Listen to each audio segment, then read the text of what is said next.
अस्सलामुअलैकुम। Research series में आपको वेलकम करते हैं। जैसा कि प्रीवियस वीडियो में हमने बात की थी कि इंट्रोडक्शन ऑफ द रिसर्च क्या है, उसके जो है कौन कौन से टाइप्स होते हैं, या ब्रीफ जो है इंट्रो दिया था हमने रिसर्च का। देन हमने बात की थी कि how to choose appropriate topic of the research. वो भी हमने जो है स्क्रीन पे डेमो देके दिखाया था कि अपना जो है रिसर्च का अप्रोप्रिएट टॉपिक कैसे चूज़ करें। देन हमने बात की थी कि हाउ टू राइट अप्रोप्रिएट और most relevant introduction of the research.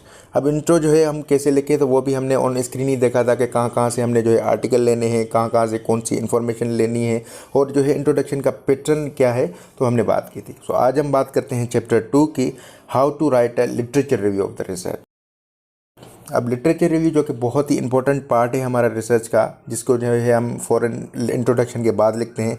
तो आज हम बात करेंगे कि लिटरेचर रिव्यू क्या है, इसके जो है पर्पज़ क्या है, लिटरेचर रिव्यू का जो है इंपॉर्टेंस क्या है, और हम लिटरेचर रिव्यू कैसे लिखते हैं, और किन किन वेबसाइट से हम जो है आर्टिकल्स और नॉलेज लेंगे। तो हमारे साथ रहिए।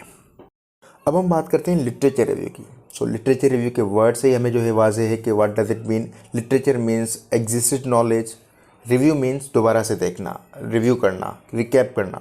अब इसका मतलब क्या है कि किसी भी एग्जिस्टेड नॉलेज को दोबारा से देखना, दोबारा से सर्च करना, दोबारा से जो है नॉलेज लेना, is called the literature review.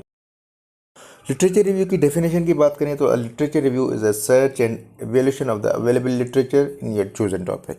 अब इसका मतलब क्या हुआ कि आपने जो भी रिसर्च का टॉपिक चूज़ किया है, उनके रिलेटेड जो है आप लिटरेचर रिव्यू देखते हैं, आर्टिकल्स देखते हैं कि उन्होंने जो है कौन कौन सी रिसर्च में क्या रिजल्ट्स पाए, या क्या उनके जो है आउटकम्स है, या कौन कौन से जो है गैप्स उन्होंने फिल नहीं किए। तो अगेन आप जो है उन गैप्स को फिल करके आप अपनी रिसर्च करते हैं और न्यू नॉलेज गेन करते हैं। अब हम बात करते हैं कि why the literature reviews are important. So number 1 पे हमारे पास आता है कि it provide the foundation of the knowledge. Number 2 to find out what the missing gaps so you can contribute something to fill these gaps. इसका मतलब क्या हुआ कि कई जो है रिसर्चेस में हमारे पास गैप्स होते हैं, वो जो है फिल नहीं किए हुए होते, या जो है उनको जो है कंसिस्टेंसी के साथ नहीं किया हुआ था। तो आप उन गैप्स को फाइंड आउट करके और फर्दर आप उन रिसर्चेस को कैरी ऑन कर सकते हैं और उन गैप्स को फिल कर सकते हैं। नंबर 3 में हमारे पास आता है कि it gives you a critical overview of your reader that what you have found. इसके साथ साथ to identify the need of the research. अब इसमें जो है हमें ये पता चलेगा कि आप जो रिसर्च कंडक्ट कर रहे हैं, तो वो जो है वो क्या फ़ायदा दे सकती है आपको, या क्या नीड है आपको इस रिसर्च की, या क्या जो है बेनिफिट प्रोवाइड कर सकती है हमारी कम्युनिटी के लिए या हमारे लिए। So this is how the literature reviews are important for the research. अब हम चलते हैं अपनी स्क्रीन की तरफ और देखते हैं कि लिटरेचर रिव्यू का पैटर्न क्या है, लिटरेचर रिव्यू कहाँ से लिखें, लिटरेचर रिव्यू कैसे लिखें, और एक रिसर्च में कितने लिटरेचर रिव्यू होने चाहिए, और लिटरेचर रिव्यू के लिए कहाँ कहाँ से हम आर्टिकल डाउनलोड कर सकते हैं। तो हमारे साथ रहिए। अब हम बात करते हैं अपने लिटरेचर रिव्यू की। मेरा जो टॉपिक था वो था, जैसा कि हमने प्रीवियस वीडियो में देखा कि मेरा जो टॉपिक था वो था availability, uses and factor affecting uses of electrophysical agent by physical therapist. अब प्रीवियस वीडियो में हमने जो है इसका इंट्रोडक्शन लिखना सीखा। आज हम देखेंगे कि how to write a literature review. तो सबसे पहले मैंने जो है हेडिंग दी चैप्टर 2 की, देन मैंने लिखा कि लिटरेचर रिव्यू। अब लिटरेचर रिव्यू स्टार्ट करने का तरीका क्या होता है कि जो भी आर्टिकल आप लिखें या जिसका भी लिटरेचर रिव्यू लिखें, तो वो स्टार्ट होगा हमेशा ऑथर नेम से। फॉर एग्जांपल अगर ये देख लेते हैं कि a cross sectional study was conduct bye Arsalan atoll. अब यहाँ पे एटॉल का मतलब क्या है, ये बात याद रखना बहुत ही ज़रूरी है कि कई रिसर्चेस के जो है एक से ज़्यादा ऑथर होते हैं। अब वहाँ जो है हम लिटरेचर रिव्यू में सारों के जो है नाम नहीं लिख सकते। फॉर एग्जांपल अगर इस लिटरेचर की बात करें तो इसके जो है ऑथर के जो है 5 ऑथर हैं इसके, यानी पांचों ने मिलके स्टडी की। अब मैंने यहाँ पे सिर्फ एक का नाम मेंशन किया, बाकी जो है मैंने एटॉल कर दिया। यानी इसका मतलब ये इंडिकेट कर रहा है कि इस रिसर्च या इस आर्टिकल के हमारे पास एक से ज़्यादा ऑथर है, और हम जो है सारे नहीं लिखेंगे, बस एक का नाम मेंशन करके और बाकी के एटॉल कर देंगे। अब जैसा कि सबसे पहले हमने ऑथर नेम लिखा, देन हम सेकंड नंबर पे लिखेंगे इन ईयर, यानी किस साल ये जो है स्टडी कंडक्ट की गई थी। अब ईयर लिखने के बाद हम थर्ड नंबर पे देखेंगे कि ये किस टॉपिक पे ये स्टडी कंडक्ट की गई। तो इनका जो टॉपिक था वो था perception of physiotherapist of Lahore, Pakistan about the effect of transcutaneous nerve stimulation for short term and long term pain management. अब इसका जो क्या है कि इनका जो टॉपिक था वो देखना चाह रहे थे कि टेंस के जो है इफेक्ट क्या होते हैं about short term and long term pain management. उसके बाद हम लिखेंगे कि पॉपुलेशन ऑफ द रिसर्च क्या है, यानी जो भी रिसर्च आप कंडक्ट कर रहे हैं तो उसकी जो है पॉपुलेशन क्या है। तो इन्होंने जो पॉपुलेशन ली थी वो ली थी 117 फिजिकल थेरापिस्ट वाज टेकन।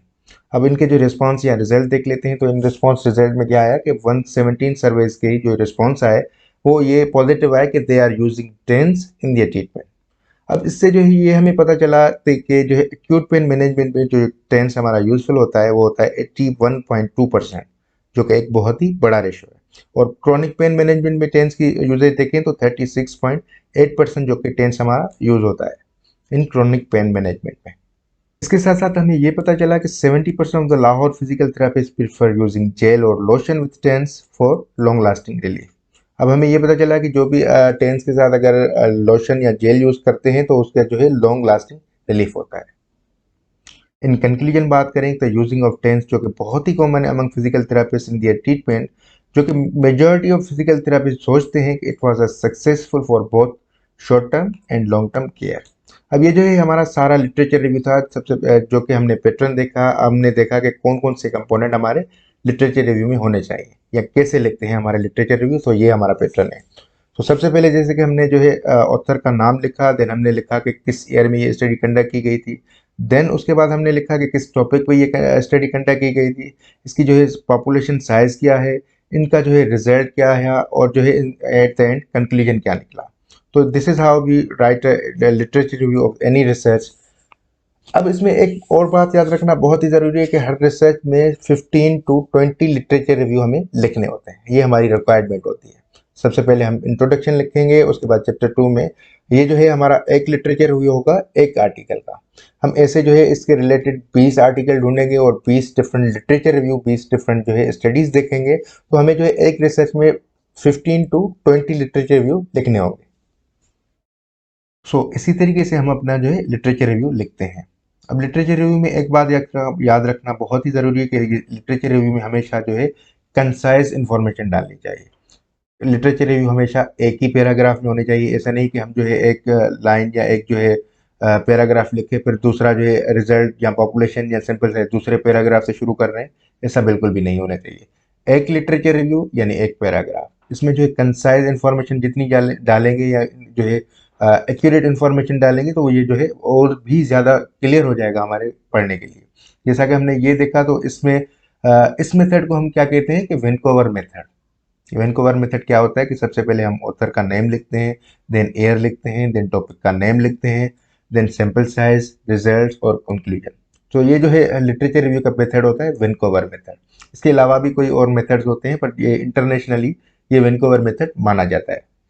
तो ये जो है हमारा एक लिटरेचर रिव्यू हो गया, जैसे कि मैंने और भी लिखे हुए हैं अपने। तो ये जो है हर लिटरेचर रिव्यू एक पैराग्राफ में होना चाहिए। और उसके जो है लिटरेचर रिव्यू जहाँ से आर्टिकल आपने लिया है तो एट द एंड उसका जो है नंबर डाल दें और आखिर में रिसर्च के आखिर में आप उसका रेफरेंस डाल दें। अब हम बात करते हैं कि अपनी रिसर्च के लिए, लिटरेचर रिव्यू के लिए हम आर्टिकल्स कहाँ कहाँ से सर्च कर सकते हैं। तो आइए देखते हैं हम किन वेबसाइट से हम अपने आर्टिकल सर्च कर सकते हैं। नंबर 1 पे हमारे पास है गूगल स्कॉलर। जैसा कि हमने प्रीवियस वीडियो में ये भी देखा कि हम जो है अपना रिसर्च टॉपिक कैसे सर्च कर सकते हैं, वो हमने जो है थ्रू गूगल स्कॉलर किया था। नंबर 2 में हमारे पास आता है पबमेड। अब पबमेड में भी हम जो है सर्च इंजन में जो भी आपका रिसर्च टॉपिक होगा वो आप यहाँ पे लिखेंगे तो उसके रिलेटेड कई आर्टिकल्स, मोस्ट रिलेवेंट आर्टिकल्स आपको ये ओपन करके देगा, जिसकी मदद से आप जो है उसमें चूज करके आप अपना जो है लिटरेचर रिव्यू लिख सकते हैं। नंबर 3 पे जो कि मोस्ट रिलेवेंट वेबसाइट है वो है साइंस डायरेक्ट। अब साइंस डायरेक्ट में भी हम जो है अपने टॉपिक का नेम लिखेंगे। फॉर एग्जांपल अगर आपका टॉपिक साइकोलॉजी है या कोई भी रिसर्च टॉपिक है या इलेक्ट्रोफिजिकल एजेंट है या वर्क रिलेटेड डिसेबिलिटी है, तो हम यहाँ पे टॉपिक का जस्ट नेम लिखेंगे तो उसके रिलेटेड कई आर्टिकल्स हमें जो है ये ओपन करके देगा, जिसकी मदद से हम जो है अपने लिटरेचर रिव्यू लिख सकते हैं। तो ये तीनों वेबसाइट बहुत ही यूजफुल होती है हमारे रिसर्च में अपने आर्टिकल्स या जो है रिसर्च टॉपिक सर्च करने में। ये वीडियो आपके लिए बहुत ही इन्फॉर्मेटिव रही होगी। अगर आपको वीडियो पसंद आई तो लाइक, कमेंट, शेयर ज़रूर कीजिएगा। मिलते हैं अपनी नेक्स्ट वीडियो के साथ, तब तक के लिए अल्लाह हाफिज़।